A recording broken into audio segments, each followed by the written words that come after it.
Olá, seja muito bem-vindo ao meu canal, o canal do Professor Capuzzi aqui no YouTube, canal que se destina à resolução das questões da segunda fase do exame da Ordem dos Advogados do Brasil, especialmente os elaborados atualmente pela FGV. Meu nome é Antônio Capuzzi, eu sou professor de Direito e Trabalho, mestre em Direito e Trabalho também. Estou aqui para auxiliar você na resolução destes exames, dessas peças práticas, desses enunciados da segunda fase do exame da Ordem dos Advogados do Brasil, vinculado a Direito e Trabalho.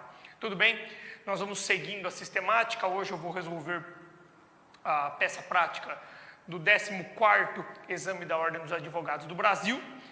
Vou lendo aqui na tela, você vai acompanhando aí na sua casa. É só você clicar aqui no descritivo do vídeo, na descrição do vídeo, para obter acesso ao problema, ao gabarito, bem como também ao modelo dessa peça prática. Vamos lá então, sem maiores delongas, vamos ao que interessa. Vamos lá. Síntese da entrevista realizada com o Heitor Samuel Santos, brasileiro solteiro desempregado, filho de Isaura Santos, portador da identidade tal, CPF tal, residente domiciliado na rua 7 de setembro, casa, Manaus, Amazonas, CEP tal. Perfeito, então. Vamos lá para nós avaliarmos a síntese da entrevista com o Heitor Samuel Santos. Colocando aqui Heitor Samuel Santos. Temos toda a qualificação dele, que potencialmente será utilizada na elaboração da petição inicial.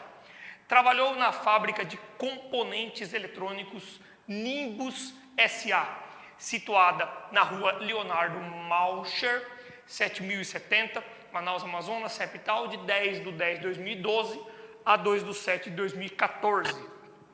Oportunidade que foi dispensado sem justa causa, recebeu corretamente sua indenização. Vamos lá então, a empresa para a qual o nosso querido Heitor trabalhou, Nimbus S.A., data de admissão, temos lá 10 de outubro de 2012, dispensa sem justa causa, na data de 2 de julho, de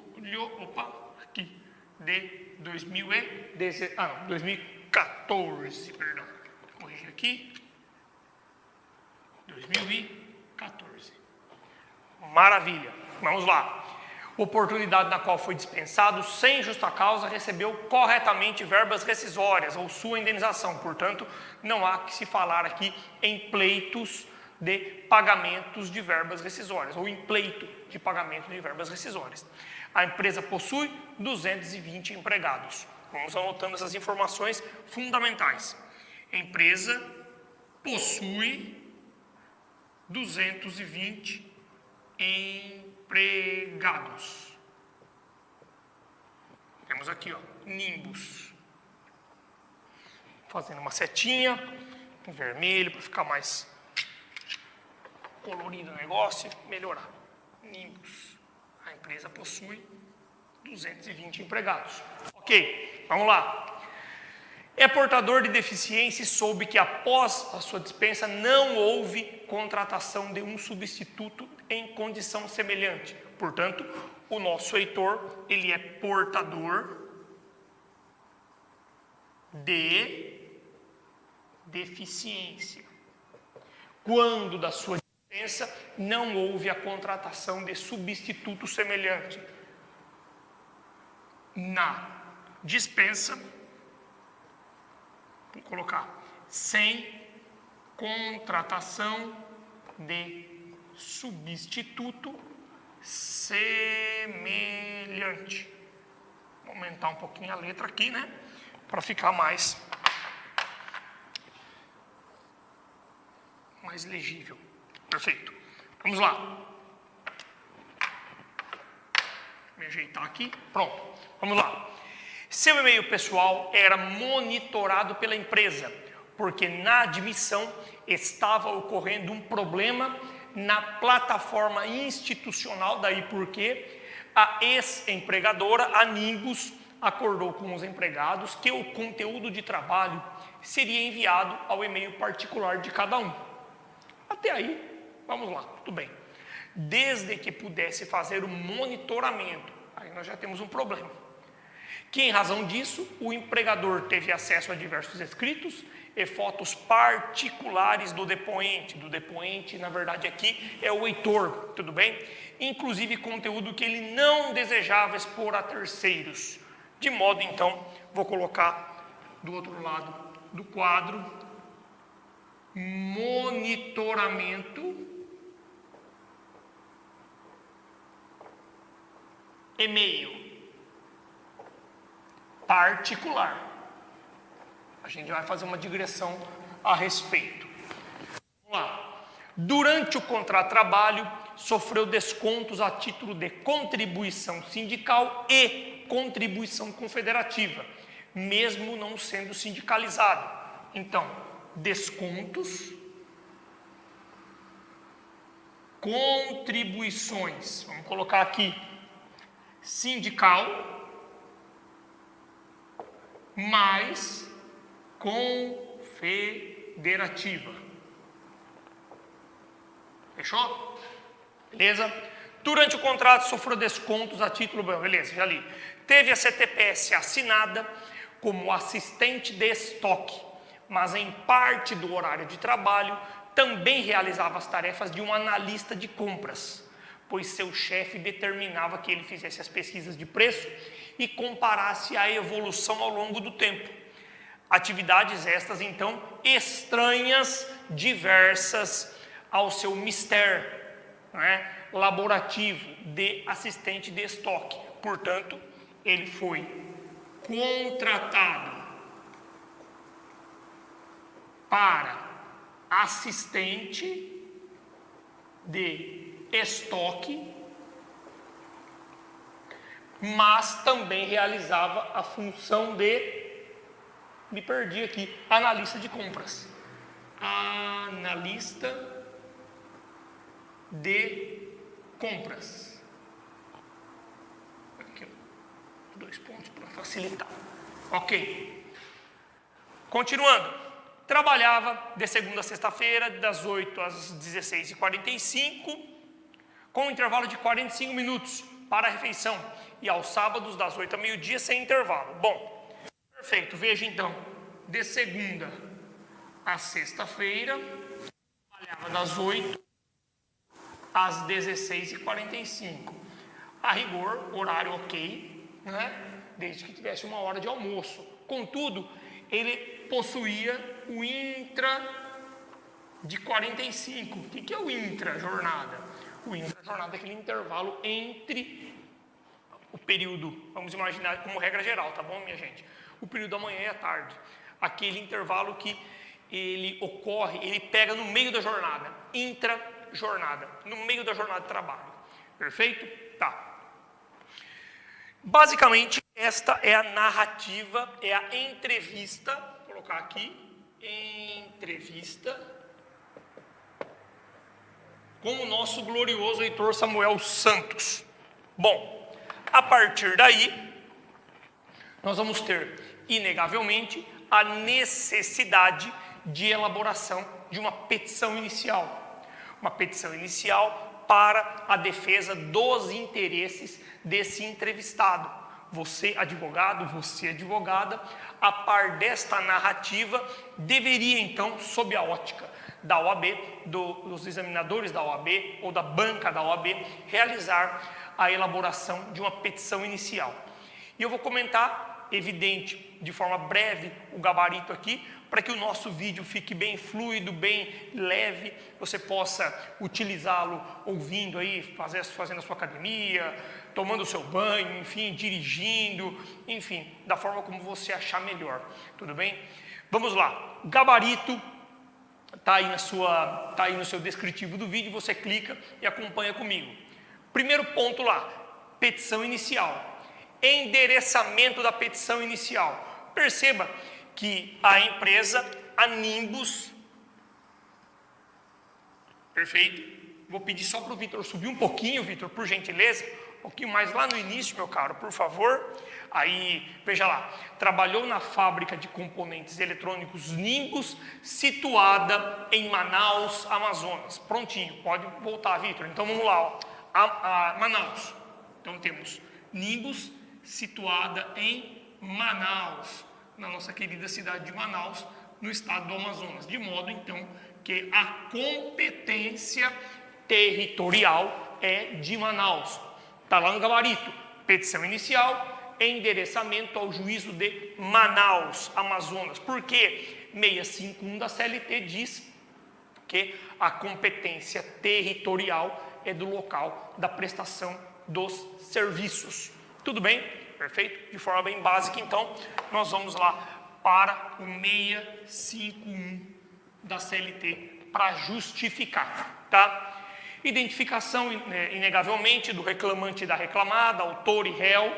Você vai utilizar os dados fornecidos pelo problema, tanto para o Heitor como também para a Nimbus SA. E você vai ter esses dados ou essas informações de forma muito básica no modelo que está aqui no descritivo do vídeo. O objetivo do canal e o objetivo deste vídeo e inegavelmente dos outros vídeos é que você tenha acesso ao cerne do problema e consiga compreender exatamente a ideia, qual era o objetivo do examinador ou os objetivos primordiais, que são os fundamentais para que você consiga desenvolver uma boa prova e, claro, possa então obter a pontuação necessária. Nós não ficamos aqui, e este vídeo e os demais vídeos não têm o objetivo, efetivamente, de ficar tratando de questões pontuais, endereçamento, como que eu faço endereçamento, como que eu faço qualificação, pedido final, etc, etc. Nós temos vídeos específicos para tanto, para trabalhar com inicial, para trabalhar com contestação, recurso ordinário, etc. Tá? Caso contrário, o vídeo se alonga muito e a gente perde o objetivo que nós temos aqui propugnado sempre, tá bom? Então, primeiro ponto que tem que ser discutido aqui. Estamos lá no gabarito, reintegração. Porque a dispensa do portador de deficiência, estou lendo aqui, não foi acompanhada da contratação de outro em condição semelhante. Veja, nós temos o artigo 93, parágrafo 1º, da Lei 8.213, a chamada Lei de Benefícios da Previdência Social, 8.213/91, muito conhecida, juntamente com a 8.212, que é a Lei de Custeio da Previdência Social. E essa lei, artigo 93, parágrafo 1º, é muito clara a respeito da necessidade de, ao dispensar sem justa causa uma pessoa portadora de deficiência, tá? Eu tenho que promover a contratação de outra em seu lugar. Claro que desde que observados alguns pressupostos. E vou aqui mencionar com você, basicamente, o pressuposto principal. Lê comigo o 93. A empresa com 100 ou mais empregados. Opa, 100 ou mais. Aqui nós temos 220. 100 ou mais empregados está obrigada a preencher de 2 a 5% dos seus cargos com beneficiários reabilitados ou portadoras de deficiência. Então, beneficiários reabilitados pelo INSS ou pessoas portadoras de deficiência. O caso aqui do Heitor, que é uma pessoa portadora de deficiência. Então, vamos lá. De 2 a 5% dos seus cargos com beneficiários reabilitados ou pessoas portadoras de deficiência habilitadas na seguinte proporção. Então, temos até 200 empregados, a empresa tem que ter 2%. 2% desses 200 empregados como pessoas portadoras de deficiência ou reabilitados. Basicamente, se você pensar 10% é 20, se você pensar 1% são o número 2, então temos 2%, 4 pessoas. No caso da empresa da Nimbus, ela tem 220 empregados. Vamos lá para o inciso 2. De 201 a 500 empregados, 3%. Então, de 220, tem que respeitar o percentual de 3%. com base no 93, parágrafo 1º, item 2 da Lei 8.213. Perfeito? Tudo bem? Consoante esse dispositivo legal, e a par do que o Heitor narrou, nós não tivemos a contratação de um substituto em condição semelhante. Não havendo essa contratação de substituto semelhante, o Heitor tem direito à reintegração. Ele tem direito àquele posto do trabalho. Compreende? Isso está disposto no parágrafo 1º do 93 que nós acabamos de ler. Vamos lá comigo e ler. A dispensa de pessoa com deficiência ou de beneficiário reabilitado da Previdência Social ao final do contrato por prazo determinado, de mais de 90 dias, aqui não vou abordar, porque não faz parte do problema, tá? Então vamos lá. A dispensa de pessoa com deficiência somente pode ocorrer, estou facilitando a leitura do dispositivo aqui, somente pode ocorrer após a contratação de outro trabalhador com deficiência, né, ou reabilitado pela Previdência. De modo, então, que a partir do momento que o Heitor é desligado, tem que haver outro em seu lugar, tem que vir outro trabalhador em seu lugar. Isso não foi procedido pela empresa, de modo, então, que com base no 93, inciso 1, parágrafo 1º, inciso 2 e parágrafo, me perdoe aqui, artigo 93, inciso 2 e parágrafo 1º, 93, inciso 2 e parágrafo 1º da Lei 8.213, nós temos a fundamentação legal para que o Heitor ele seja reintegrado ao emprego. Perfeito? Basicamente, é importante, é inegável isso, que você também trabalhe com o artigo 300 do CPC. Sempre que se fala em reintegração, em tutela de urgência, tutela antecipada, tutela de evidência, enfim, 300, 311 do CPC, a depender do que a OAB tratar, normalmente se trata de tutela provisória de urgência, neste caso aqui, uma liminar para reintegrar, por exemplo, né? É importante que você trabalhe com o 93, inciso 2, parágrafo 1º, e com o artigo 300 do CPC, que é periculo in mora e o fumus boni iuris, ou, né, invertendo, probabilidade do direito, que é o fumus boni iuris, e o periculo in mora, que é o perigo da demora. O Heitor, é provável que ele tenha direito à permanência naquele cargo? Sim, artigo 93, inciso 2 e parágrafo 1º. Pronto, nós temos aí a probabilidade do direito. De outro lado, nós temos também o perigo da demora, ou periculo in mora. O que é o perigo da demora? Bem, se esse cidadão, se o Heitor não for reintegrado, ele não trabalha, não trabalhando, consequentemente também ele não aufere remuneração, ele não aufere os seus salários. E, óbvio, vai ter dificuldade para se sustentar a si e a sua família também. Esta é a lógica. Procure sempre trabalhar nas provas da OAB, quando falamos em reintegração em processo de trabalho, com o artigo 300 ou com o artigo 659 da CLT, incisos 9 e 10, salvo o melhor juízo, mas quando se fala de dirigente sindical e etc. Tudo bem? Mas a princípio aqui eu trabalharia com o 300. É a minha indicação para você. Tá? Você vai ter do vídeo. Segundo ponto é a indenização por... Bom, aqui matamos já. É a indenização por dano moral por conta do monitoramento de e-mail particular. Veja, é muito claro no problema, é muito clara a afirmação de que o Heitor, ele teve o seu e-mail particular monitorado pelo empregador.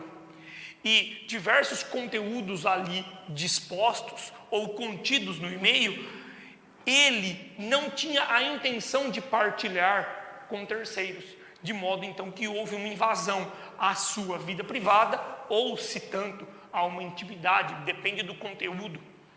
Perfeito? Tudo bem?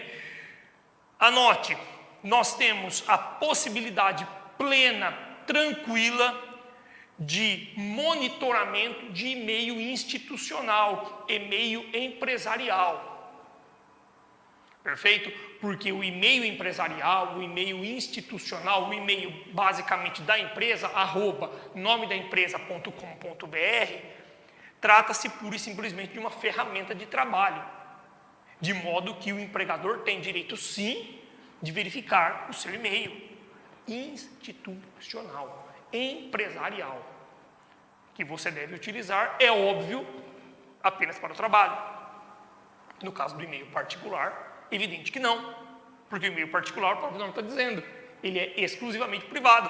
Eu utilizo para fins privados, para me relacionar, para trocar mensagens com pessoas que eu tenho interesse e que talvez, por N razões, eu não queira expor isso a terceiros. A partir do momento que há o monitoramento do e-mail particular e o acesso a informações privadas ou íntimas, há uma lesão moral. Havendo uma lesão moral, há direito à reparação dessa lesão moral. E eu trouxe, tranquilo aqui, o artigo 5º, inciso 10 da Constituição Federal. São invioláveis a intimidade e a vida privada, assegurado o direito à indenização pelo dano moral ou pelo dano material ou moral decorrente de sua violação. Meu modo de entender, temos uma violação da vida privada e ou da intimidade, de modo que o dano material se faz, o dano moral se faz presente.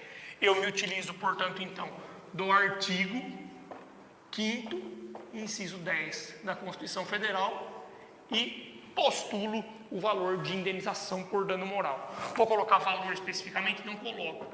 Põe o cifrão e deixo em branco, você vai ver pelo que está no descritivo do vídeo, tá bom? Temos outras indicações de fundamentos legais pelo próprio gabarito da ordem. 21, 186, 927 caput do Código Civil. Mas, evidentemente, por se tratar de Constituição Federal, por se tratar da Carta Magna, eu prefiro o artigo 5º, inciso 10. Pura e simplesmente para os nossos comentários. Caso contrário, eu vou ficar lendo o artigo 5º, o artigo 21, o artigo 186, o artigo 927, e a gente vai com 2 horas de aula aqui, tá bom? Perfeito. Devolução do desconto. Esse ponto nós temos que atualizá-lo, tá? Veja só, o que o gabarito da OAB ele propugnava? Ele queria que você pedisse a devolução do desconto de contribuição confederativa e não pedisse o desconto da contribuição sindical. Por quê? À época da aplicação deste problema, nós tínhamos a contribuição sindical como aquele imposto sindical que era devido previsto em lei. Então, independia do consentimento ou não do trabalhador. Eu tinha que pedir a devolução da confederativa e não do sindical.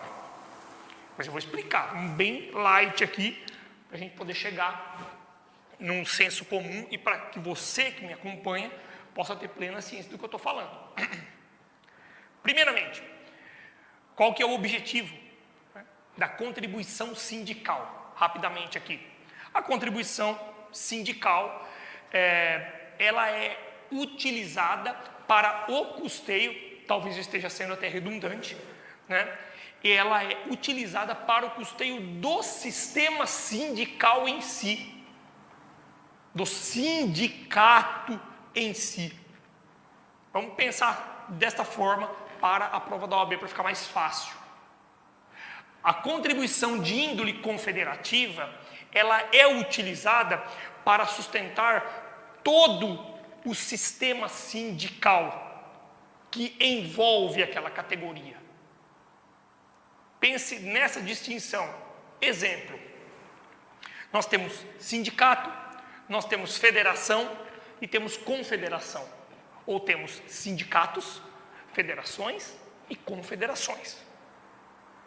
Veja que a contribuição, o nome dela é confederativa.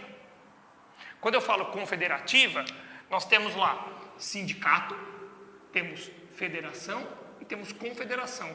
A confederativa, ela visa sustentar ou promover algum tipo de auxílio financeiro para todo o sistema sindical que envolve a categoria do trabalhador. De outro lado, a contribuição sindical, ela se alia pura e simplesmente, a princípio, é claro, ao sindicato, aos chegados, como diz, né, salvo o melhor juízo aqui o professor Homero. Tudo bem? Você entende essa lógica? Temos também a contribuição assistencial ou negocial, que é aquela contribuição que visa pagar, entre aspas, ou remunerar o sindicato pela elaboração ou pelo poder de coalizão ao elaborar uma norma coletiva, benéfica à categoria. Então temos a contribuição assistencial ou negocial, mas não é o objetivo aqui. Perceba, hoje, diante do ordenamento jurídico brasileiro, o que se propõe? Nós temos algumas alternativas postas em lei e também na jurisprudência. Algumas linhas de raciocínio com relação a diversas formas de custeio dos entes sindicais. Eu vou expor para você. Vamos lá. Com relação à confederativa, que é o objeto do problema, nós tínhamos a súmula 666 do Supremo Tribunal Federal, que foi convertida na súmula vinculante número 40, também do Supremo, evidente. E a súmula vinculante 40 do Supremo é muito clara, ela diz lá: a contribuição confederativa, de que trata o artigo 8º, inciso 4º da Constituição Federal, só é exigível dos filiados ao sindicato respectivo. De novo, contribuição confederativa só é exigível dos filiados ao sindicato respectivo. É este sindicato aqui. Perfeito. De modo que, para que eu possa descontar empresa, né, evidente, Nimbus, pudesse descontar, trazendo o caso para a atualidade nossa, 2024, para que a empresa pudesse descontar o valor de contribuição confederativa, havia a necessidade, como há hoje, da autorização prévia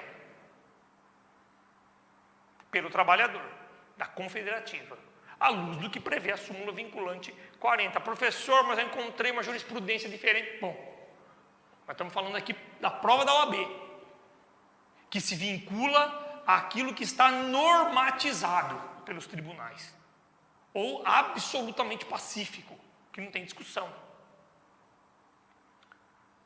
Tudo bem? Perfeito?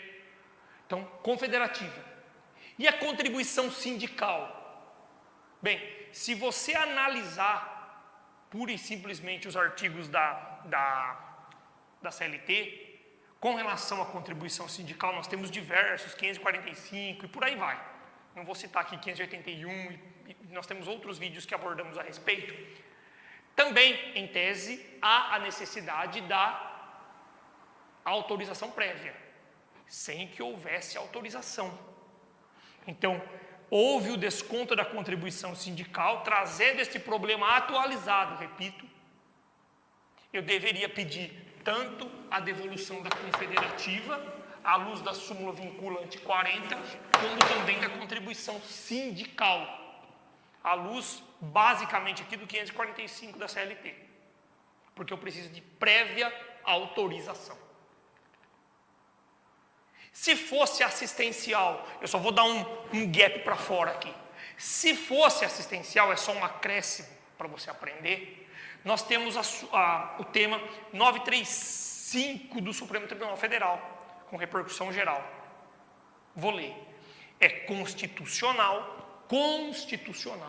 a instituição por acordo ou convenção coletiva de contribuições assistenciais a serem impostas a todos os empregados da categoria, ainda que não sindicalizados, desde que é assegurado o direito de oposição.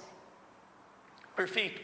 Então veja, eu não tenho que ter uma prévia autorização no desconto relacionado à contribuição assistencial ou negocial, que é aquela prevista em acordo coletivo ou convenção coletiva para pagar, para custear, para remunerar o sindicato pelo bom trabalho desempenhado dos frutos advindos de uma convenção coletiva que vai beneficiar toda a categoria. Portanto, então, é possível que em uma norma coletiva haja essa previsão, vou descontar, ok, e institui-se para toda a categoria.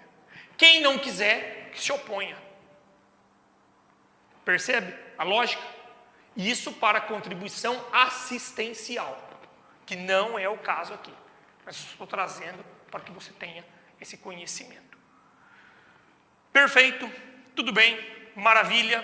Bom, matamos então. Deveria pedir, então, a devolução do desconto da contribuição sindical e confederativa atualizado, lembrando sempre aqui. Tudo bem? Por ausência de autorização prévia. E para o penúltimo tópico, interessantíssimo também, que é o plus salarial. É o famoso acúmulo de função, que é, olha, uma discussão tremenda nos tribunais. E confesso, desde quando houve a aplicação desta prova até os dias atuais, até 2024, nós estamos aqui em setembro de 2024 gravando esse vídeo, não tem um consenso nos tribunais a respeito. Tá? Bem, o Heitor, ele foi contratado para assistente de estoque. E ele trabalhava paralelamente a esta função, exercendo a atividade de analista de compras. E aí, à luz da narrativa dele, teoricamente, ele tem direito a receber um plus salarial, um pouquinho a mais, né, um percentual, por conta desse desempenho de funções, desempenho de função e tarefas que são alheias àquelas para as quais ele foi contratado. Você compreende? Tudo bem? Ok, professor. Qual é o fundamento que eu vou utilizar? A OAB, basicamente, traz, dentre outros, traz o 456, parágrafo único, da própria CLT, bem como também a lei do radialista, artigo 13 da 6615, deixa eu ver, 6615, sim, da lei 6615. Além de trazer também o artigo 8º da lei do viajante, 3.207, lá de 57, que não vou falar aqui. Bom, deixa eu ler o artigo 456, parágrafo único da CLT, e aí eu vou te explicar, pelo sim ou pelo não, acerca do uso do artigo para fundamentar o pedido de acúmulo de função. Dizendo, olha, o Heitor foi contratado para tal, cumulativamente o empregador exigia outras atividades que compunham uma outra função, de modo que ele tem direito a um acúmulo de função. Bom, lê 456, parágrafo único comigo da CLT.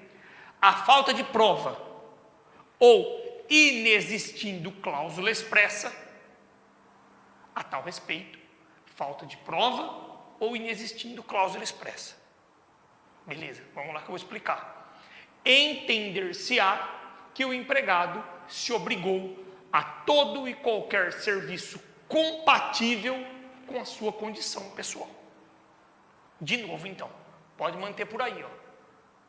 Inexistindo cláusula expressa, vamos para a segunda locução.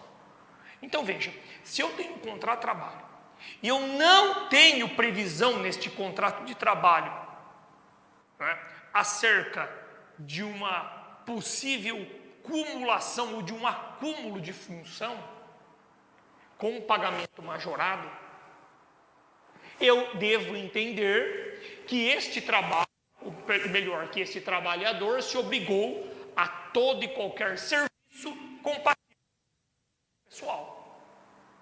Traduzindo, se eu fui contratado para assistente de estoque, no meu contrato de trabalho, não tem nada que diga que eu vou trabalhar como analista de compras e receber um plus por isso, e o empregador me exige o trabalho como analista de compras, perceba que eu não tenho cláusula a respeito. A CLT diz que entender-se-á que o trabalhador se obrigou a um serviço compatível com a sua condição pessoal. Portanto, à luz desta compreensão, eu não posso pedir o acúmulo de função. Sob esse argumento, é a minha visão, posso estar completamente enganado, mas é a minha leitura. De outro lado, vamos lá. A falta de prova, vamos pegar a locução do início e ler o artigo de novo. A falta de prova, entender-se-á que o empregado se obrigou a todo e qualquer serviço compatível com a sua condição pessoal. Se não tiver prova de que efetivamente ele desempenhou outras atividades que compunham uma outra função, entender-se-á que esse empregado se obrigou a todo e qualquer serviço compatível com a sua condição pessoal.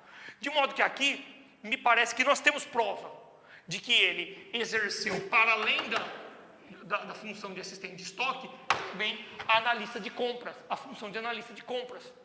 Tenho que presumir que tenho prova, porque o empregado está narrando para mim. Então veja, eu tenho prova da acumulação de função, ou do acúmulo de função. Portanto, eu não posso presumir que esse empregado se obrigou a todo e qualquer serviço compatível com a sua condição pessoal. Esta é a leitura que eu faço. E, inegavelmente, eu trago, então, o 456, parágrafo único, para fundamentar, primeira partezinha.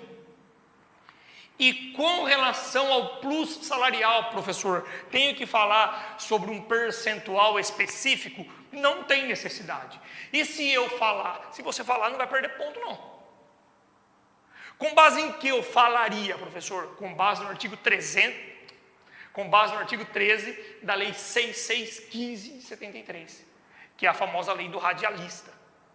Lá, a lei do radialista, eu não vou ler para você, para a gente não prorrogar muito aqui a aula, mas ela traz, basicamente, 3 percentuais, 3 classificações de percentuais, 10, 20 e 40%, ou 40, 20 e 10. 40% a mais do salário pela função acumulada, com base quando o trabalhador se ativar em emissoras com potência igual ou superior a 10 kW. É algo muitíssimo específico para a categoria. Então, se a depender do caso concreto, você entender que o acúmulo de função é muito substancial, você enquadra em 40%. Se você entender de forma bem básica que esse acúmulo de função ele é mediano, você aloca no inciso 2 do artigo 13, 20% a mais do salário. E o que normalmente se faz, para não fazer um pedido muito alto, é enquadrar no inciso 3, 10% a mais do salário. Então, se o trabalhador, por exemplo, recebia aí R$ 2.500, R$ 3.000, um acúmulo de função em torno de R$ 250, R$ 300, ou se 20, 600, por aí, tá bom? Esta é a lógica. Fato é que nos tribunais a questão é muito debatida, né? Utiliza-se muito, para não ser liviano aqui, utiliza-se muito 456 parágrafo único da CLT para dizer não há previsão no ordenamento jurídico brasileiro de acúmulo de função para os trabalhadores em geral. Né? Caso o radialista sim, o viajante sim. Né? Então nego o direito à pretensão que se requer. Tudo bem? Então o 456 parágrafo único ele é muito mais utilizado para se negar o adicional por acúmulo de função do que para autorizar. Mas aqui temos que promover uma leitura efetiva a fim de que atenda aos objetivos aí da banca da OAB. Falou? Beleza? Esta é a ideia então. Você vai ter um modelo na descrição do vídeo.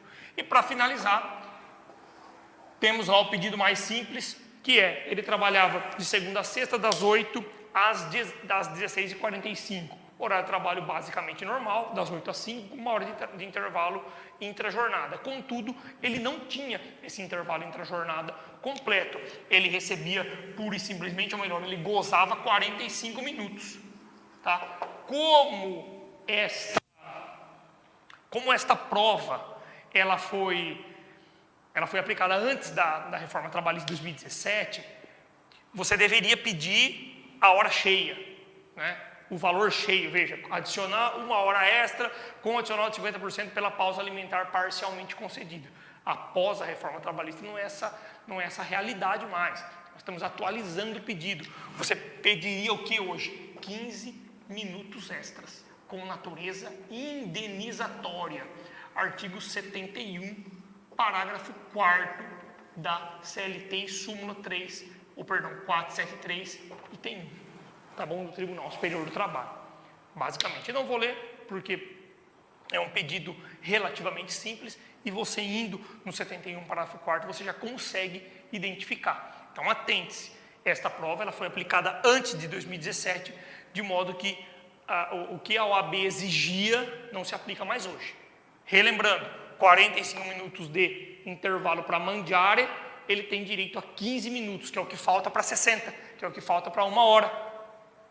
Cumulado, evidentemente, com 50%. Então, 15 minutos extras, com natureza indenizatória, ou seja, não gera reflexos nas demais parcelas trabalhistas. À luz do 71, parágrafo 4º, 474, 3731 do TST, a súmula. Bom, depois temos requerimento, citação, notificação, procedência do pedido, valor da causa, né, data, OAB, etc. Tudo isso você vai ver no modelo dispensado para você na descrição do vídeo. Perfeito? Então, esta foi a resolução do exame 14º exame da Ordem dos Advogados do Brasil, da peça prática vinculada a direito do trabalho. Se você gostou desse vídeo, curta este vídeo, curta esta publicação, curta esta postagem, dá uma força aí também, pode se inscrever no canal, compartilha com os seus colegas e, querendo contato direto comigo, @professor Capuzzi lá no Instagram, a gente conversa por direct. Fica com Deus, um beijo, um abraço, tchau.